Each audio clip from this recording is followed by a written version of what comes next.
Senator, can you recall your initial impression of the president's death? Well, it came so quickly to me. It was handed to me in Chicago at O'Hare yesterday when I landed from Phoenix on my way here to Muncie. I just didn't believe it at first. And later on, when we were airborne again, it was confirmed. And I was extremely shocked. The President and I were personal friends, had been personal friends during the years we served in the Senate. He was ranking member of the Labor Committee under the chairman, and I was ranking minority member.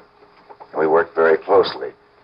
But both Mrs. Goldwater and I are extremely shocked to lose a friend like that, and shocked to think that the world has to lose a young leader at a time like this and in a way like that.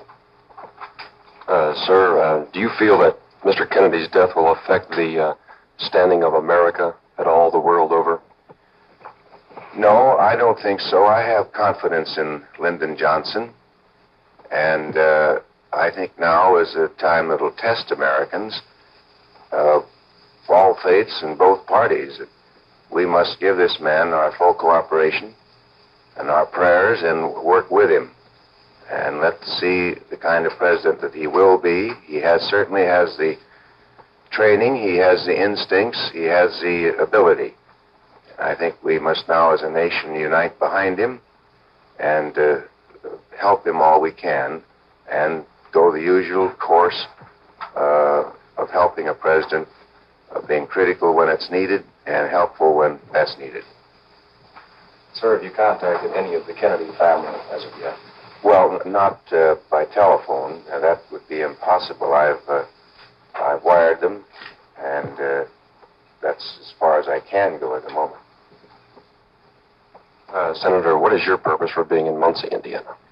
Well, my mother-in-law, Mrs. Johnson, passed away in Phoenix Tuesday, and the funeral is this afternoon.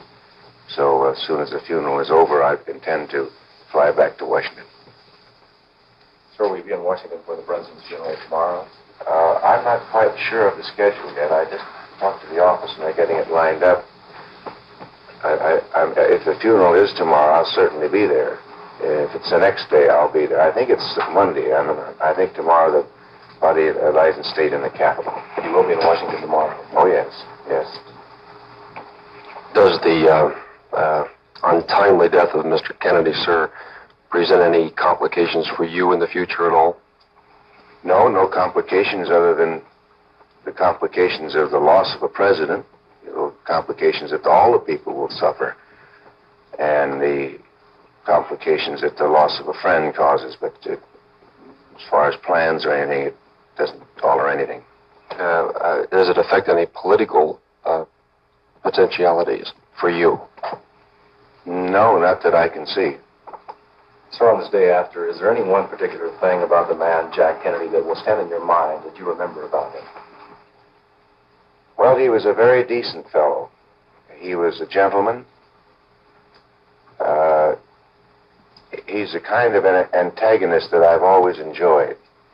He would fight like a wildcat for his points and his principles, but there was never anything personal about it. I imagine that I've debated the president more on the floor of the Senate than any other man, and it never affected our friendship. We had some rather violent arguments in sessions of committee, and never affected our friendship. That's the kind of a man that you respect.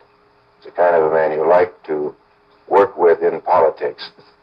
I think that would be his manliness, the bigness of him. That's encompassed by what I've been saying.